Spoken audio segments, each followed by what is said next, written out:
Dimanche 20 novembre, c'est donc le coup d'envoi de la Coupe du monde de football au Qatar. Jamais cet événement organisé pour la première fois en hiver, conditions météorologiques obligent, n'avait fait couler autant d'encre et suscité pareille controverse en cause des soupçons de corruption, un bilan environnemental catastrophique et de nombreuses violations des droits de l'homme qui risquent d'entacher la dimension festive de la compétition.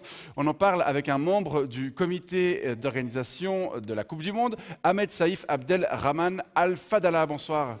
Bonsoir, monsieur Veillot. Vous parlez parfaitement français. Alors oui, en effet, c'est grâce aux 2 semestres que j'ai passé à l'université de Neuchâtel en fac d'économie, c'était dans les années 90. Oh, mais les fiestas qu'on avait fait à la Casa de Choc à l'époque, mon Dieu, c'était dingue. En tout cas, on vous remercie beaucoup d'être avec nous ce soir, à quelques jours du coup d'envoi. Mais ça me fait plaisir, je devais de toute façon faire un petit saut en Suisse ce week-end pour passer chez Patek à Genève pour récupérer 5 montres que j'avais données en révision. D'accord. Dans quel état d'esprit vous êtes? Ah, on est au top. On est au top, il y a tout qui est prêt, vous allez voir, vous allez en prendre plein les mirettes. Hein. Puis surtout, alors, qu'est-ce qu'on est content de voir enfin ce qui, à la base, n'était qu'un délire entre potes, se concrétiser. Ça, c'est... Attendez, un délire entre potes? Mais oui, c'était lors d'une soirée tisane chez l'émir.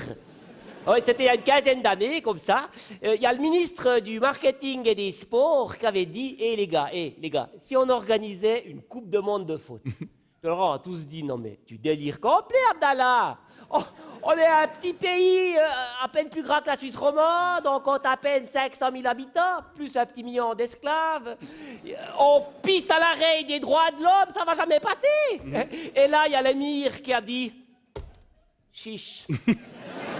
Et ça a passé. On hallucine. Alors, cette Ordinaire. attribution qui fait polémique, évidemment, il y a ça, mais il y a aussi, surtout, tout le reste. On a l'impression que chaque jour, un nouveau scandale surgit. Il y a par exemple cette obligation faite aux supporters ayant fait le déplacement de télécharger 2 applications qu'on soupçonne de pouvoir lire le contenu de leur téléphone, le modifier, voire même l'effacer, et qui peuvent localiser en permanence les utilisateurs. Pourquoi soupçonne? Pourquoi vous dites soupçon? Il n'y a pas de soupçon, c'est effectivement le cas. Tout ce que vous venez de dire est effectivement le cas. Comprenez, on n'aime pas trop qu'on nous fasse des cachotteries au Qatar. On aime bien être transparent.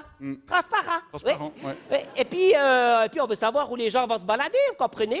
Ouais, pour pas qu'ils aillent n'importe où, parce qu'il y a des endroits, je peux vous dire, il faudrait mieux pas qu'ils les voient. Hein. Ouais, vous pensez au quartier où sont logés les ouvriers? Quartier, faut le dire vite. Hein.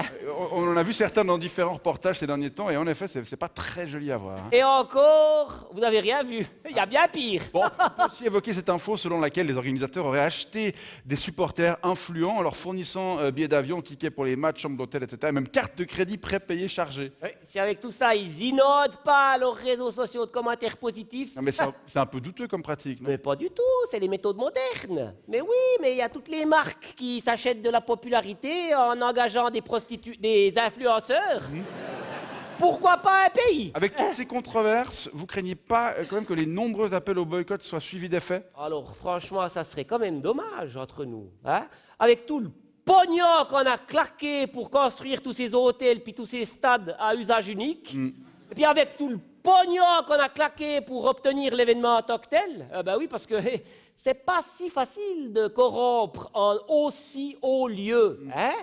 Et puis, ça serait aussi dommage pour tous ces pauvres Népalais qui ont crevé sur les chantiers. Hein?